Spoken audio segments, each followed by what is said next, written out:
The big question, is Origami Yoda real? Well, of course he's real. I mean, he's a real finger puppet made out of a real piece of paper. But I mean, is he real? Does he really know things? Can he see the future? Does he use the Force? Or is he just a hoax that fooled a whole bunch of us here at McQuarrie Middle School?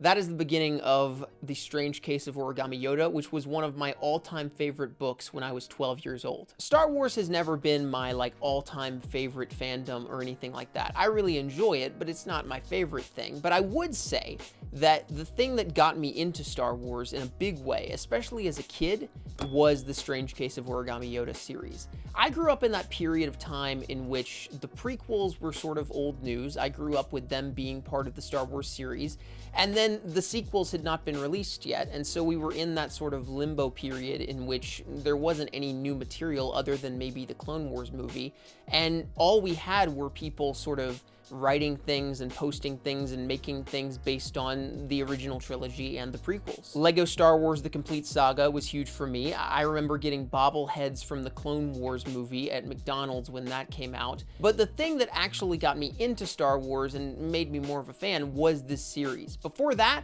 I had only seen Star Wars watching it split up into parts on YouTube. Remember when people did that? They would upload the whole movie in 16 parts on YouTube? Yeah, that's how I first experienced Star Wars. It's funny, looking back at that period of time, at these books and those toys and those video games and everything, it makes me strangely nostalgic for a period in which Star Wars was not the subject of infinite rage, right? It seemed like everyone was kind of just vibing.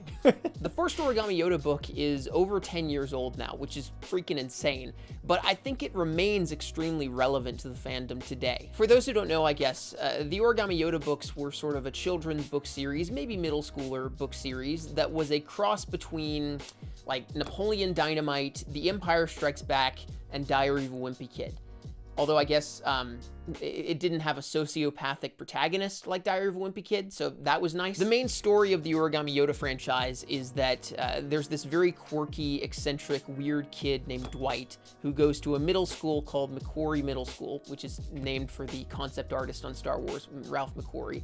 And every day he brings to school this origami finger puppet of Yoda and makes it talk to the other kids and gives them advice. And as things pan out, it is revealed that the advice is extremely prophetic and profound and changes their lives in huge ways. And the book itself is written by the protagonist, Tommy, who is trying to figure out whether he should take Origami Yoda's advice on whether to ask out this girl, Sarah, who he likes.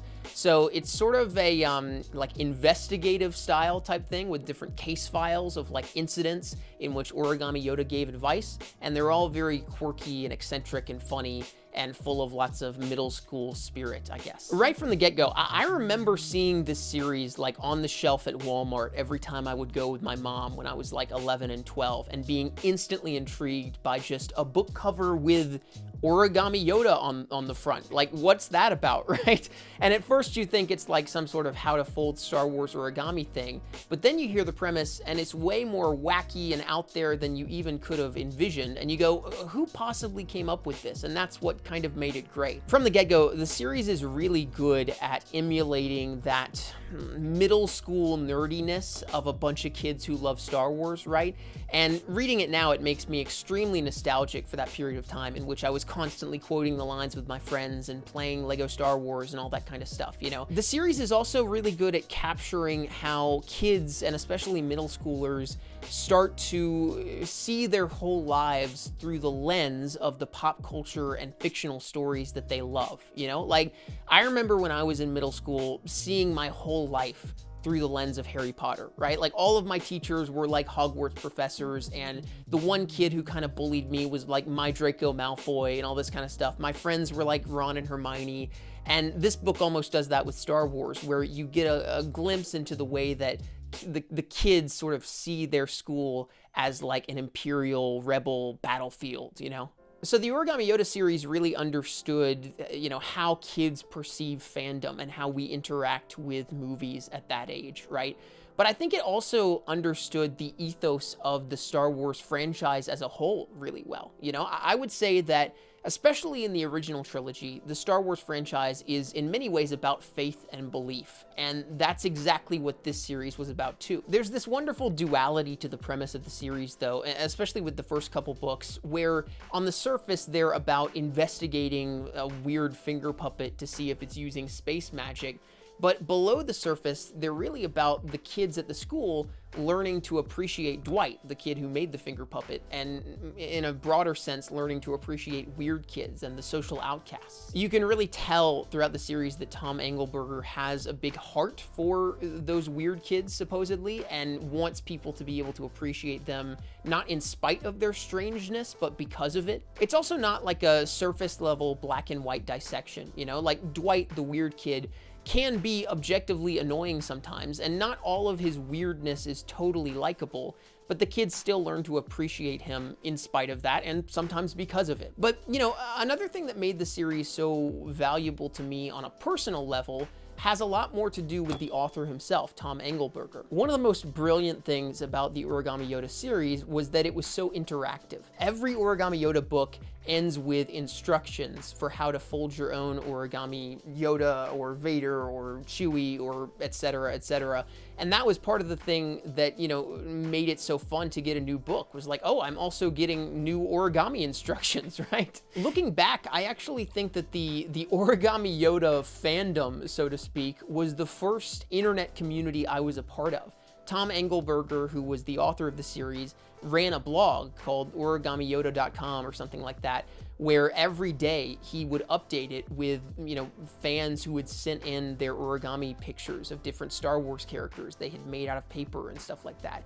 And it was such a thriving, you know, like pre-social media community. I think it was on like Blogspot or whatever, where, you know, people would just comment, like 11 and 12-year-olds with their artwork and drawings and origami ideas and everything. And he would post them and interact with people, and it was awesome. Me and Tom Engelberger actually had an email correspondence for about a year where I would send him my origami and he would give me this encouragement on it. And he was just this crazy nice guy.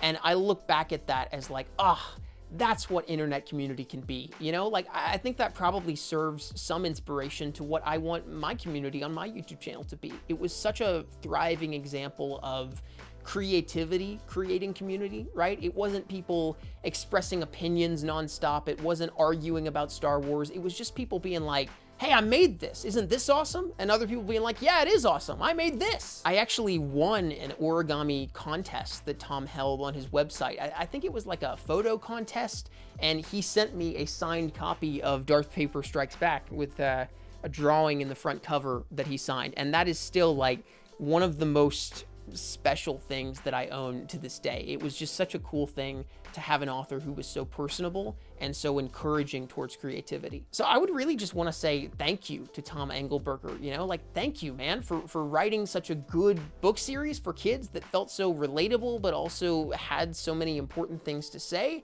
And also, thank you for creating such a wonderful internet community that really encouraged creativity in such a strong way. You know, I still look at it as an inspiration for what online community can be. My final message with this, I guess, is that Origami Yoda unequivocally deserves a Disney Plus series at this point. You know, I mean, if they're making a High School Musical, the series, they should be able to do this. I think it would be so nostalgic for some people, but also so relevant for kids today. So once again, thank you so much, Tom Engelberger, for writing these books. I really hope that maybe this video will attract some of the old Origami Yoda fan base, the super folders, as we once called them, right? Like, I remember it just being such a wonderful community. There was one dude named Adam who made a whole web series on YouTube back in like 2013, recreating the books with people around the world reading lines on their webcams and stuff like that. And I remember that being a huge inspiration to me. Yeah, it really was like the first online community that spurred my creativity and then ultimately caused me to start my YouTube channel a few years later, I think. So thank you again, Tom, and I hope maybe you see this video, who knows. thank you as well, random viewer, for watching. You know, it's been a fun time just going down memory lane with this stuff. And if you would like to see more videos and early things, you can go check out my Patreon. It's been my own attempt at an internet community, and I think it's been going pretty well. All right, thanks so much for being here, guys. May the force be with you, and I will see you in the next video. Bye.